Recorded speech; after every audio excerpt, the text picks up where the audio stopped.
My name is Brother Jared, if you don't know. This is the IOG Baltimore, and we come to you to teach by subject and title. And today's lesson title is Put Together as the Sheep of Bozrah. We need to find out who's being put together, who Bozrah is, and who's being put together as those sheep.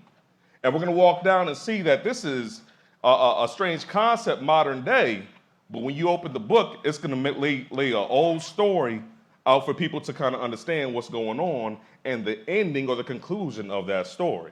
So we're going to go ahead and get this started in Genesis chapter 10, and we're going to start with a little bit of lineage. Now, we just came out of the Black History series, so we got done dealing with a lot of the lineage, especially with the sons of Ham and some with the sons of Shem, but we're going to pick up specifically the sons of Shem because we have to locate a particular family.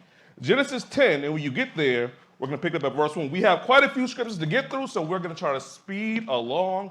If you can't keep up, buy the subscription and write the scriptures down and come back and see all these scriptures all over again. Genesis 10 and verse 1, when you get there, go ahead and read. Now these are the generations of the sons of Noah. Right. Shem, Ham, and Japheth. Uh-huh. And unto them were sons born after the flood. Now this is after the flood has come. You have Shem, you have Noah, Shem, Ham, and Japheth, his three sons. But jump now to verse 21. Verse 21. Unto Shem also, the father of all the children of Eber. Right. The brother of Japheth, the elder. Even to him were children born. Now this is the lineage we're going to focus particularly on. Shem. Go ahead. The children of Shem, Elam, Asher, and Aphaxad, and Lud, and Aram. Right. And the children of Aram, Uz, and Hol, and Gether, and Mash. And Arphaxad begat Salah, and Salah begat Eber. Now it's going to start walking down that lineage. We don't need everyone in that lineage. We're going to pick this up in Genesis 11 and continue this lineage, but we're going to pick it up at verse 10. Genesis 11 and verse 10, because I have to start from a high level point of view and start coming down so we can get in a specific household. Genesis 11 verse 10, when you get there, go ahead and read. And Nahor lived after he begat Terah, and 119 years, and begat sons and daughters. And Terah lived 70 years and begat Abram, Nahor, and Haran. Now this is where Abram comes in the picture. He's the son of Terah, son of Nahor. So this is where he comes in the picture because this is who the Lord deals with directly. Keep going, or jump to verse 25 now. Verse 25. We just read 25. Oh, you just got done with verse 25? Yeah. Okay, give me 26. And Terah lived 70 years and begat Abram, Nahor, and Haran. Okay, now we have Abram in the picture again, like I stated. But now I want to, because this is the only man that the Lord made a covenant with, Abraham. Now this individual had a son named Ishmael physically, and he had another son later, but the son of the covenant was noted as Isaac, according to Genesis 17, even before Isaac was born. So now let's go to the lineage of the son of the covenant, because we have to condense part of the story to kind of get to another part of the story. So Genesis 25, and give me verse 20. Genesis 25 and verse 20. When you get there, go ahead and read. And Isaac was 40 years old when he took Rebekah to wife, the daughter of Bethuel the Syrian, of Padanaram, the sister of Laban the Syrian. Right, so now you have Isaac and Rebekah coming together. Go ahead. And Isaac entreated the Lord for his wife, because she was barren. Right. And the Lord was entreated of him, and Rebekah his wife conceived. Keep going. And the children struggled together within her. Right. And she said, if it be so, why am I thus? Now, she was barren first, but now not only does she have twins coming forth, but they are struggling within her womb. Go ahead. And she went to inquire of the Lord. And the Lord said unto her, 2 nations are in thy womb, and 2 manner of people shall be separated from thy bowels. Not just 2 twins, not just 2 fraternal twins, 2 nations, because the 2 progenitors of their own separate nations. Go ahead. And the one shall be stronger than the other, and the elder shall serve the younger. That was foretold even before they were born, that the elder shall serve the younger. So whichever one comes out first is going to be the one that serves the one that comes out second, because God had already ordained it before they came forth. Go ahead, keep going. And when her days to be delivered were fulfilled, behold, there were twins in her womb. Keep going. And the first came out red, all over like a hairy garment. And they called his name Esau. And that's where Esau comes in the picture. He's the firstborn of Isaac and Rebekah, and he was hairy all over like a hairy garment. Go ahead. And after that came his brother out. And after that, now his brother comes. Go ahead. And his hand took hold of Esau's heel. And his name was called Jacob. And Isaac was 80. Because that's what Jacob means. Jacob means to supplant. So he's grabbing his heel. Like, you're not about to leave me behind. Go ahead. And Isaac was 80 years old when she bare them. And the boys grew. And Esau was a cunning hunter, a man of the field. And Jacob was a plain man, dwelling in tents. So one son loved to go hunting out in the field. The other liked just staying in the house. He was just dwelling in tents. Go ahead. And Isaac loved Esau, because he did eat of his venison. But Rebekah loved Jacob. So now you have some favoritism going over these siblings. And this is how a lot of sibling rivalries kick off. But we're showing how Isaac, he loves the firstborn because he thinks that's the one that's going to get the blessing. But Rebekah was already told that no, it's going to be the younger. Go ahead. And Jacob sod pottage. And Esau came from the field, and he was faint. And Esau said unto Jacob, feed me, I pray thee, with that same red pottage, for I am faint. Therefore was his name called Edom. So now this is when another one of his names comes in the picture, Edom, because he wanted this same red pottage that Jacob was in the crib cooking. So his name is Edom now. Go ahead. And Jacob said, sell me this day thy birthright. What's the very first word of what he said? Sell. This is a transaction. This is not thievery, as some churches will make you think, that Jacob stole something. He said, sell me this day. Go ahead. And Esau said, behold, I am at the point to die. And what profit shall this birthright do to me? In other words, what importance is this birthright to me being Esau when I'm hungry? Go ahead. And Jacob said, swear to me this day. And he sware unto him. So he didn't just say agree. He said, swear unto me that this transaction will stand tall. Go ahead. And he sold his birthright unto Jacob. And it was sold. The same thing he said, sell me, he did sell it. So this is a transaction. Go ahead. And Jacob gave Esau bread and pottage of lentils. And he did eat and drink. Hold up. He gave him bread too. He just wanted the red pottage. But he gave him bread also, showing how much Jacob valued that birthright, that he'll give him even more than what he bargained for. Go ahead. And he did eat and drink. He ate and what? And drink. He even gave him something to wash it down with. That wasn't part of the bargain, but he gave him extra. He made it a meal. Go ahead. And rose up and went his way. Now Esau just finishes, goes his way. Transaction is done. And it was swore, but even before they were both born, God already told Rebekah who's going to serve who. Go ahead. Thus Esau despised his birthright. Now we're going to jump to Genesis 27.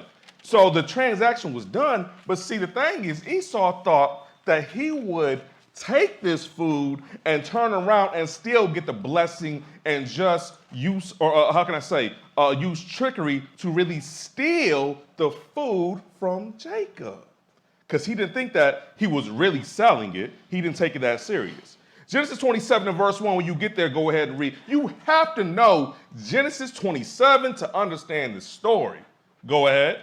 And it came to pass that when Isaac was old and his eyes were dim, so that he could not see. Now you would think that, man, maybe the Lord is cursing or dealing, roughly with Isaac, the fact that his vision's going out. No, this ailment is just another piece in the puzzle showing how the Lord's about to have his way, even by a man going blind. Go ahead. He called Esau his eldest son and said unto him, my son. And he said unto him, behold, here am I. Right. Now, he just called only Esau. He didn't say, Rebekah, come watch this. Jacob, come observe this. You servants of Isaac, come and watch this thing take place. He only called one person.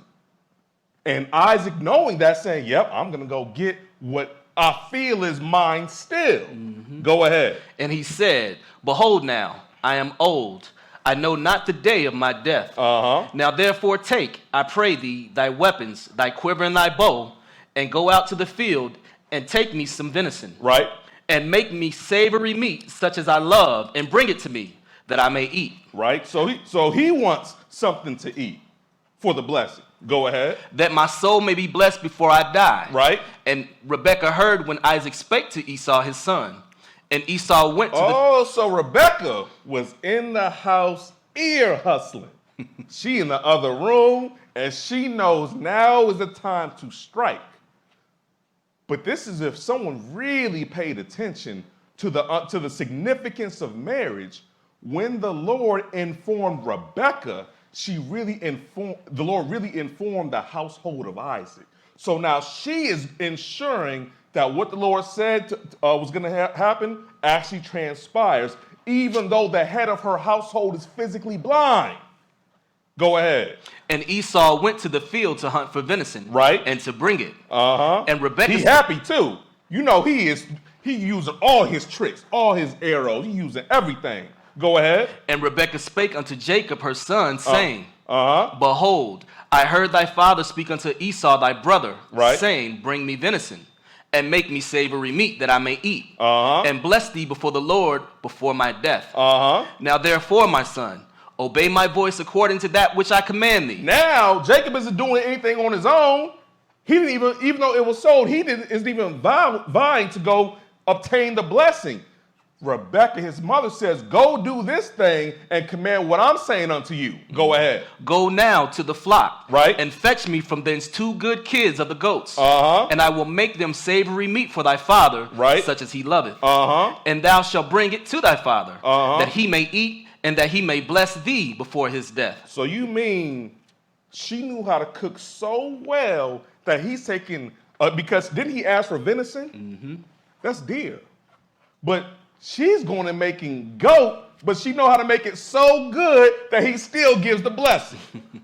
Go ahead. And Jacob said to Rebekah his mother, uh-huh, Behold, Esau my brother is a hairy man. Uh-huh. I am a smooth man. Oh, so now, because that birth, it told you that Esau came out hairy all over, red and hairy all over like a rough or hairy garment. But that's still the case today. It wasn't just something that was shed. He's still hairy to that very day. So he's pointing out, hey, I'm smooth, but my brother is hairy. Go ahead. My father peradventure will feel me. Uh-huh. And I shall seem to him as a deceiver. Uh-huh. And I shall bring a curse upon me and not a blessing. Uh-huh. Go ahead. And his mother said unto him, right, Upon me be thy curse, my son. Uh-huh. Only obey my voice, uh-huh, and go and fetch me them. Uh-huh. And he went and fetched and brought them to his mother. And his mother made savory meat, such as his father loved. Right. And Rebekah took goodly raiment of her eldest son Esau. She's doing everything. She's getting the meat, she's communicating to Jacob, and she's even going to get these hairy skins and get ready to put them upon Jacob. I'm just showing how much facilitating there is going on within the household of Isaac. Mm-hmm. Go ahead. Which were with her in the house, uh-huh, and put them upon Jacob, her younger son. Hold up, they was just with her in the house? Was she planning for this all along? Go ahead. And she put the skins of the kids of the goats upon his hands, uh-huh, and upon the smooth of his neck. So on his hands and even the smooth part of his neck, that's how you know he had to be hairy. Esau had to be hairy. It's all on his neck. Go ahead. And she gave the savory meat and the bread, right, which she had prepared into the hand of her son Jacob. Uh-huh. And he came unto his father and said, My father. And he said, Here am I. Uh-huh. Who art thou, my son? Uh-huh. And Jacob said unto his father, I am Esau, thy firstborn. Uh-huh. I have done according to thou badest me. As thou badest me, go ahead. Arise, I pray thee, sit and eat of my venison, right, that thy soul may be blessed. That thy soul may bless me. May bless me. Uh-huh. 20.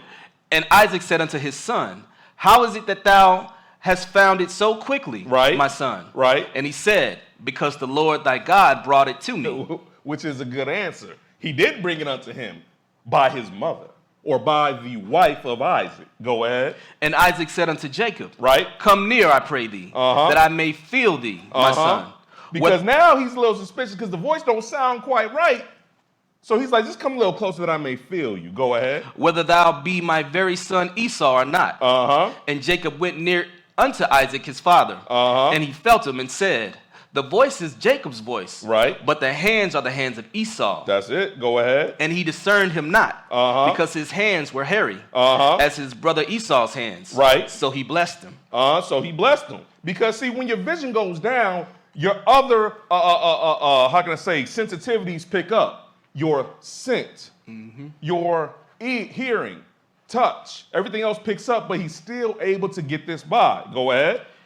And he said, art thou my very son Esau? And he said, I am. Yep. And he said, bring it near to me. Right. And I will eat of my son's venison, that my soul may bless thee. And he brought it near to him, and he did eat. Right. And he brought him wine, and he drank. And his father Isaac said unto him, come near now, and kiss me, my son. Because he's still a little suspicious. He's eating good, he's drinking good, but he's still a little suspicious. Go ahead. And he came near and kissed him. Right. And he smelled the smell of his raiment. So it's like kissing on the cheek because he's trying to feel the hair. Go ahead. And blessed him and said, see, the smell of my son is as the smell of the field which the Lord hath blessed. That's right. Go ahead. Therefore God give thee of the dew of heaven. Therefore, now it's coming forth. Therefore God give thee of the dew of heaven. Go ahead. And the fatness of the earth. And plenty of corn and wine. Let people serve thee. And nations bow down to thee. Keep going. Be Lord over thy brethren. Over thy brethren. He only has one brother, but this is prophecy of those who come later. Over thy brethren. Go ahead. And let thy mother's sons bow down to thee. Cursed be everyone that curseth thee. Right. And blessed be he that blesseth thee. Keep going. And it came to pass as soon as Isaac had made an end of the blessing, Jacob. Yep. And Jacob was yet scarce. Scarce gone out. I mean, he just barely made it out. He just barely left the room. Go ahead. Gone out from the presence of Isaac his father, that Esau his brother came in from his hunting. Now all of a sudden, Esau comes in with his plate. Like, all right, go ahead. And he also had made savory meat, and brought it unto his father, and said unto his father, right, let my father arise and eat of his son's venison. So he didn't mention nothing about the transaction in Genesis 25, what was sold, and how he swore about it. But see, the Lord knows your agreements and when you are about to break an agreement. So he still is going to hold true to this transaction by making sure Esau does not get the blessing that he already sold. Go ahead. That thy soul may bless me. And Isaac his father said unto him, who art thou? And he said, I am thy son, thy firstborn Esau. Now he's like, who are you?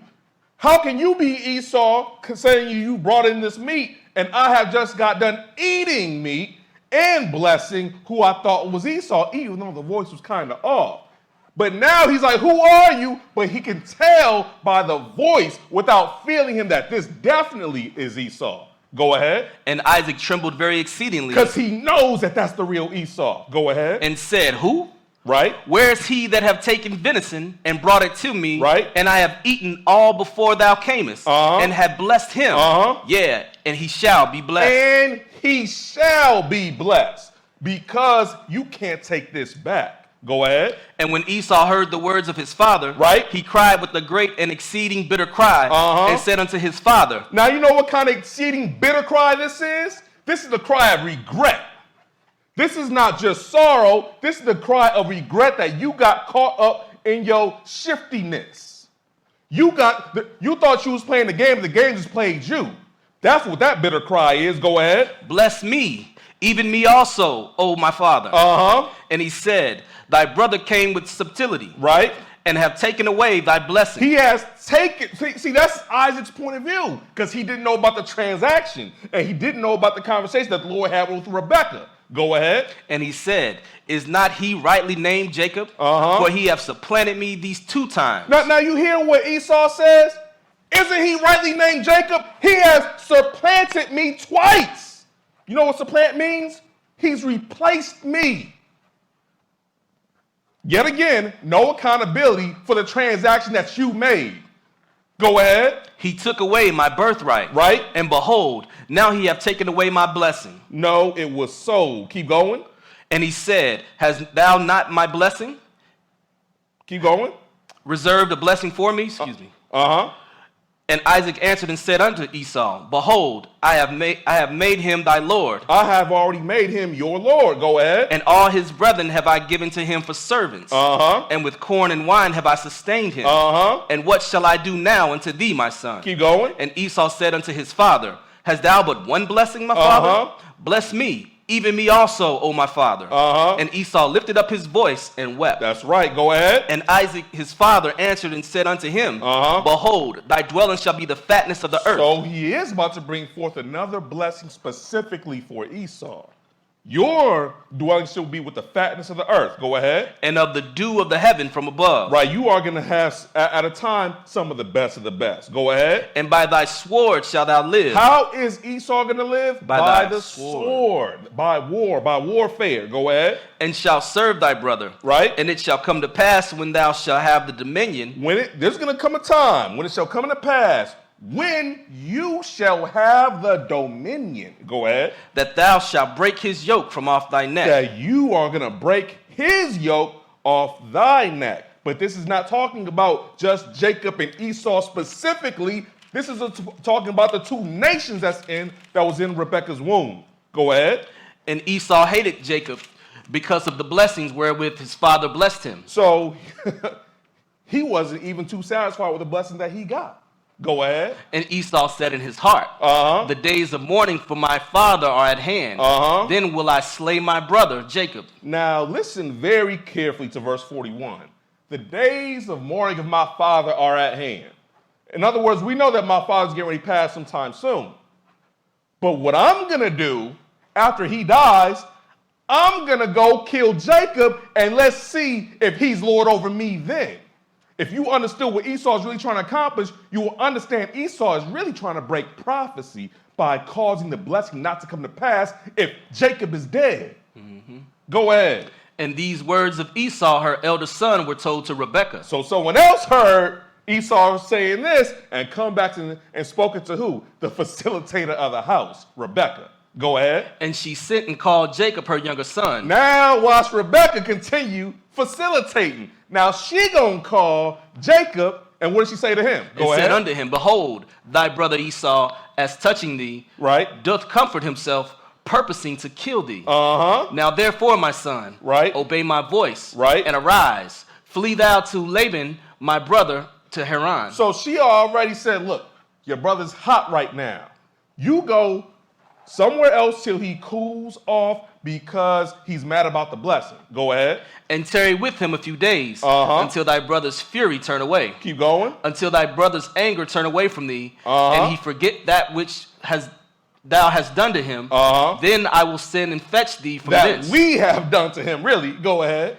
Why should I be deprived also of you both in one day? Because what she doesn't want to have happen is Isaac die and then Jacob dies. So why should I be deprived of both of you? Go ahead. And Rebekah said to Isaac, right? I am weary. Now watch this. Man, watch Rebekah very closely in the scriptures. Now she pivots and has a conversation with Isaac, right? After the blessing's already been given. What does she say to Isaac? I am weary of my life because of the daughters of Heth. I can't stand these daughters of Heth, how they acting. Go ahead. If Jacob take a wife of the daughters of Heth, I hope Jacob does not take a wife from these women here. Go ahead. Such as these which are of the daughters of the land. What good shall my life do me? Go ahead.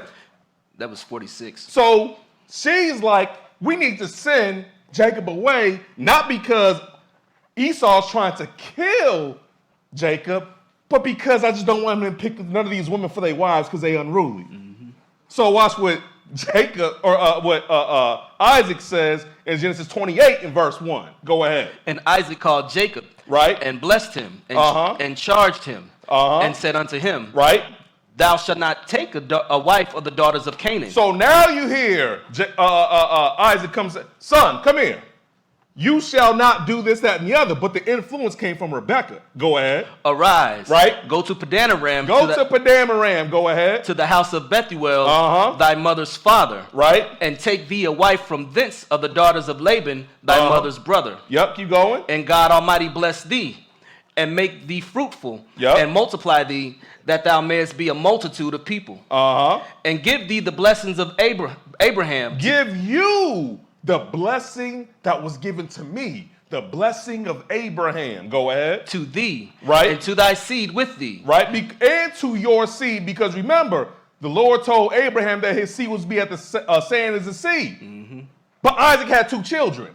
So clearly the blessing of Abraham has to come through his lineage. And now Jacob has to have a multitude of children. Go ahead.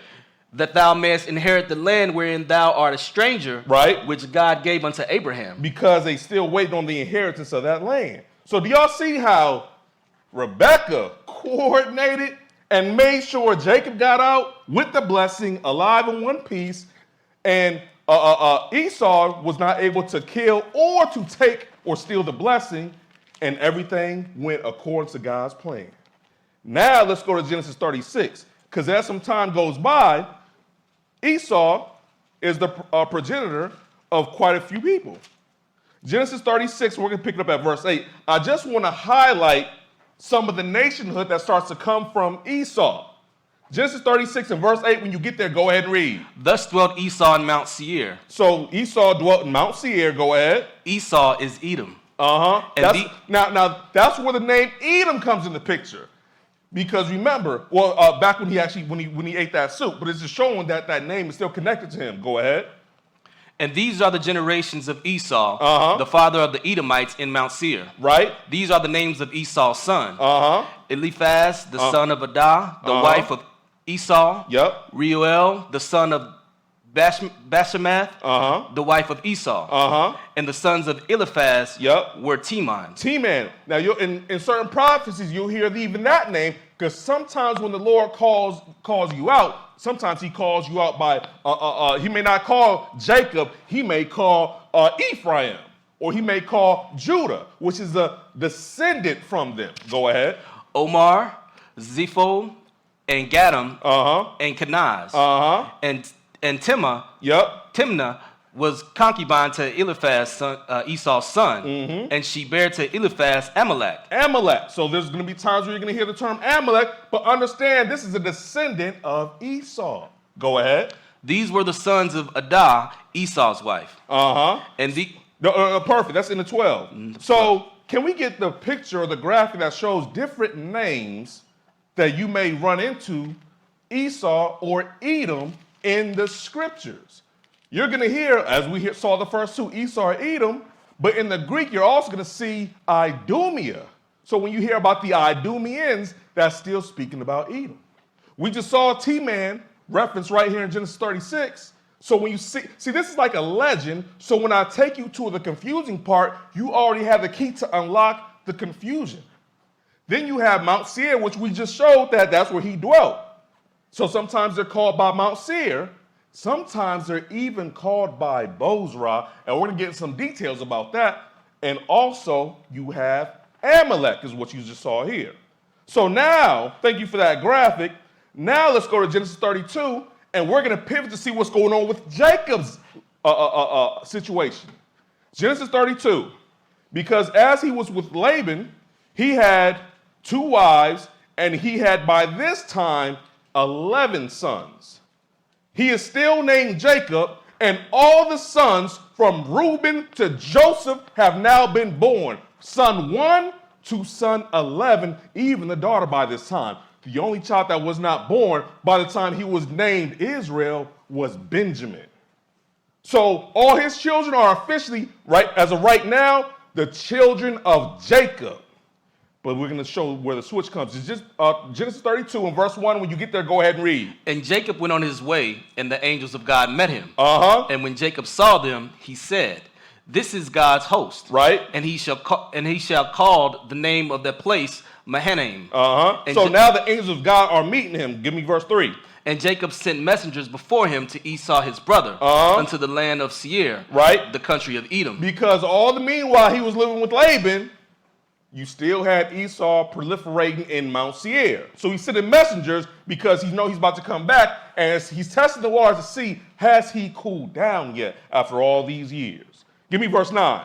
And Jacob said, O God of my father Abraham, right, and God of my father Isaac, the Lord which saidest unto me, right, return unto thy country and to thy kindred, and I will deal well with thee. So the God of Abraham and the gods of Isaac, you're the one that told me to go home and you will deal well with me. Go ahead. I am not worthy of the least of all the mercies. That's right. Keep going. And of all the truth, which thou hast showed unto thy servants.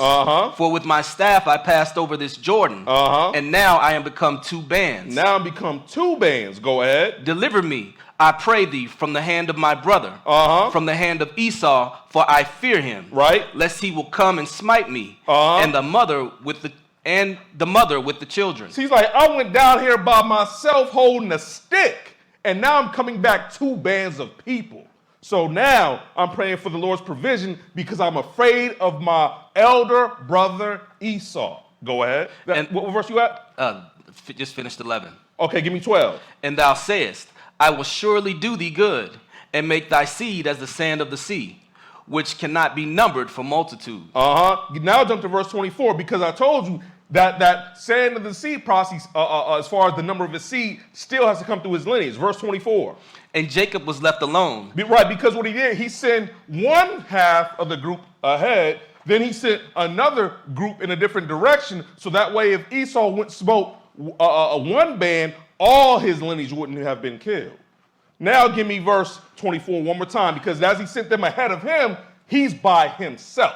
Go ahead. And Jacob was left alone. Right. And there wrestled a man with him until the breaking of the day. Right. Now, all of a sudden, someone's wrestling with Jacob. Go ahead. And when he saw that he prevailed not against him. And he saw that the angel didn't prevail against him. Go ahead. He touched the hollow of his thigh.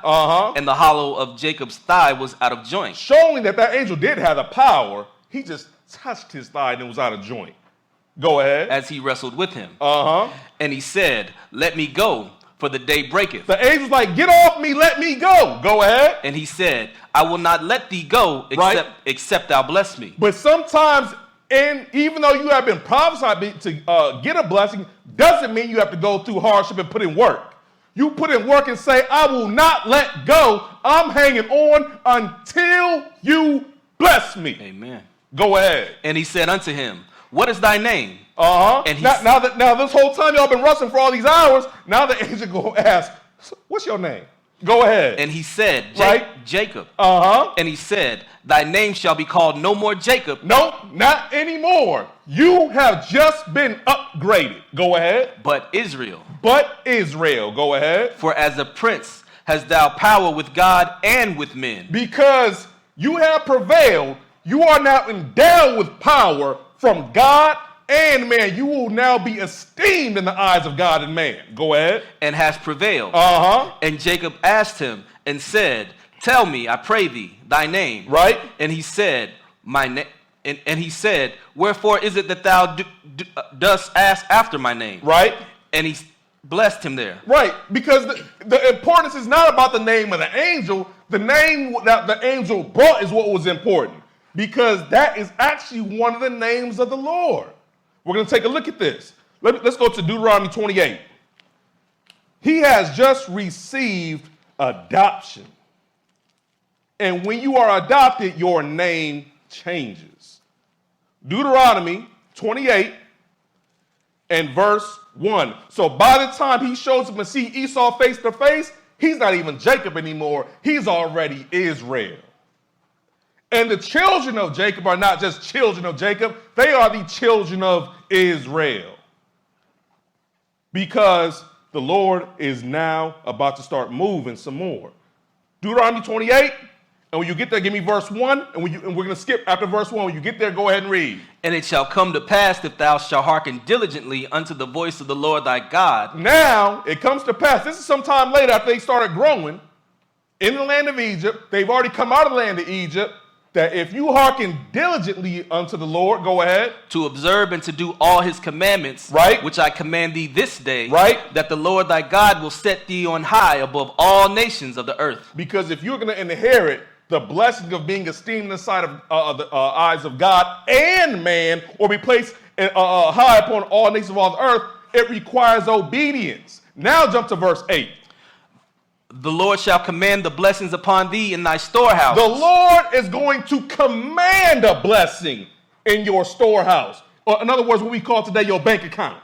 Go ahead. And in all that thou settest thy hand unto. And he shall bless thee in the land which the Lord thy God giveth thee. And he's going to bless you in the land that I've already given you. Go ahead. The Lord shall establish thee an holy people unto himself, as he hath sworn unto thee, if thou shalt keep the commandments of the Lord thy God, and walk in his ways. Yep, keep going. And all people of the earth shall see that thou art called by the name of all the people of the earth shall see that thou art called by the name. Go ahead. And they shall be afraid of thee. Called by the name of what? The Lord. Name of the Lord. That's why I said Israel is the Lord's name. Go ahead. That was 10. Okay, yep, they shall be afraid of you. Perfect. Now let's go to Deuteronomy 23, because even though all this elevation is now happening to Israel, and they are being lifted up and esteemed, and the Lord is working through this seed, he leaves a reminder for them. Deuteronomy 23, and I agree with this verse holistically. Deuteronomy 23 and verse 7. Verse 7, when you get there, go ahead and read. Thou shalt not abhor an Edomite. You shall not what? Abhor. Abhor. Hate. You shall not hate an Edomite. Go ahead. For he is thy brother. Why? Because he is your brother still. Two separate nations, but still remember, y'all are brothers that come from the same household, even the same womb. Go ahead. Thou shalt not abhor an Egyptian, because thou wast a stranger in his land. Right, nor are you going to hate Egyptians because you know what it's like to be a stranger in their land. In other words, you are not going to turn into the oppressor. Now let's keep this going to Exodus 17. Exodus 17, because let's also take a look at when Israel was coming out of Egypt, and let's see if Esau or Edom held the same standard not to hate Israel, because the hate started when Jacob received the blessing. Exodus 17 and verse 1, when you get there, go ahead and read. And all the congregation of the children of Israel journeyed from the wilderness of sin. Right.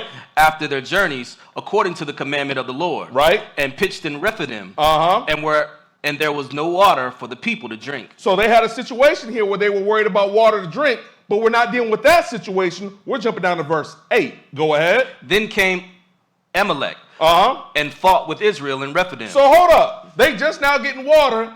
And what happens? Amalek shows up to fight with Israel. So you go down into Egypt and you become a mass multitude of people that have went through, been under subjection, in captivity, and in slavery. And soon as you come out, who's the first one there to try to meet you? Your brother, Amalek, which is a descendant of Esau. Go ahead. And Moses said unto Joshua, choose us out men, and go out, fight with Amalek. Tomorrow I will stand on the top of the hill with the rod of God in mine hand. So Joshua did as Moses. Now jump down to verse 13, because in other words, we understand you should not abhor an Edomite. That doesn't mean you can't defend yourself. So he says, get ready to go fight with them just because they come to fight with us. We're going to show a little bit of that, but give me verse 13. And Joshua discomfited Amalek. Yep. And his people with the edge of the sword. And the Lord said unto Moses. And now the Lord is going to jump in what Amalek just did here. Watch what the Lord says to Moses. Give me that verse. Write this for a memorial in a book. Write this for a memorial in a book. Go ahead. And rehearse it in the ears of Joshua. And make sure Joshua hears it clearly. Go ahead. For I will utterly put out the remembrance of Amalek from under heaven. I will utterly put out the remembrance of Amalek, which is not all Esau, that's the descendants of Amalek, from under heaven. So the Lord is going to jump in on how he responded in this matter. But now, let's go to Deuteronomy 25 real quick. I'm going to take a quick pivot. Deuteronomy 25 and verse 17, because I want to show when they attacked Israel, how did they choose to do it? Deuteronomy 25 and give me verse 17. Deuteronomy 25 and 17, when you get there, go ahead and read. Remember what Amalek did unto thee by the way, when ye were come forth out of Egypt. How he met thee by the way. How he met you by the way, coming out of Egypt. Go ahead. And smote the hindmost of thee. And he smote who? The hindmost of thee. In other words, those in the very back of the multitude coming out of Egypt. Go ahead. Even all that were feeble behind thee. Oh, he was killing the feeble of the multitude that came out. Go ahead. When thou was faint and weary. And he feared not God. When they was faint and weary because they had wanted water. Go ahead. And he feared not God. And he didn't fear God. Go ahead. Therefore it shall be, when the Lord thy God hath given thee rest from all thine enemies round about, in the land which the Lord thy God giveth thee for an inheritance to possess it, that thou shalt blot out the remembrance of Amalek from under heaven, thou shalt not forget it. In other words, when I get y'all in the land and I get y'all good and settled, I'm going to handle Amalek. Remember this. Rehearse this in the ears of Joshua. Now let's go to 1 Samuel 15 and verse 1. 1 Samuel 15 and verse. See, the thing is, this is why I don't have too many problems, because the Lord watches everyone's behavior and he has a very long memory. So long that men may die, he still didn't forget. That's why we didn't expect in our days him not to forget the covenant that he made with Abraham, because he has a very long memory. 1 Samuel 15 and verse 1. This is when the children of Israel have just announced a new king over them, because they had judges for a period of time. Go ahead. Samuel said unto Saul, right? The Lord sent me to anoint thee to be king over his people, over Israel. Now therefore hearken thou unto the voice of the words of the Lord. Right, because Samuel's telling us to Saul, listen now to the voice of the Lord. Go ahead. Thus said the Lord of hosts. I remembered that which Amalek did to Israel. Now Saul or Samuel weren't even born, and he's saying, I remember what Amalek did to Israel. Go ahead. How he laid wait for him in the way. He even knows the technique and how they did it. Go ahead. When he came up from Egypt. Now go and smite Amalek. Now go and smite Amalek. Go ahead. And utterly destroy all that they have. Because the Lord had already prophesied this. Go ahead. And spare them not. But slay both man and woman. Right. Infant and suckling ox. And sheep, camel, and ass. So I'm just showing the consistency of how the Lord remembers each and everything that Edom has did, because the Lord was over the very household that both sons came from. But now we know that obviously Saul didn't keep the commandments, and the Lord wasn't consistent, and Israel has slowly started falling off, even though they had some righteous kings. Let's show Israel falling off and who was right there to catch them at the appointed time. Let's go now to 2 Kings chapter 21. 2 Kings 21, and we're going to pick this up at verse 12. Because he's going to call it out ahead of time, and then we're going to see who he used to execute it. 2 Kings 21 and verse 14. You keep reading this book, and then all these mysteries and wondering about what's going on here, what's going on there, all these different world events aren't a mystery anymore. We just say that's the hand of the Lord. 2 Kings 21 and verse 12. When you get there, go ahead and read. Therefore, thus said the Lord God of Israel, Behold, I am bringing such evil upon Jerusalem and Judah, that whosoever heareth of it, both his ears shall tingle. So I'm about to do something so evil to Judah and Jerusalem that anyone that hears about it, it's like your ear is going to tingle from hearing, like, oh, that's going to happen? Yes. Go ahead. And I will stretch over Jerusalem the line of Samaria, and the plummet of the house of Ahab. And I will wipe Jerusalem as a man wipeth a dish. I'm going to clean Jerusalem and Israelites just like a man wipes a dish. And you make sure you get every last speck. We're going to see how we did that. Keep going. Wiping it and turning it upside down. Wiping it, turn upside down. You getting it clean. Because that's letting you know that Israel have polluted themselves. And I'm not going to have something polluted in the Holy Land. Go ahead. And I will forsake the remnant of mine inheritance, and deliver them unto the hand of their enemies. And they shall become a prey and a spoil to all their enemies. And they shall become a prey and a spoil to all their enemies. Now let's go to 2 Chronicles 36. And let's see. Now this is after Sennacherib took out the northern tribes of Israel, or the 10 tribes, we're going to now deal with what's going to happen with the southern kingdom, or Judah. Now pick it up at 2 Chronicles 36 and give me verse 15.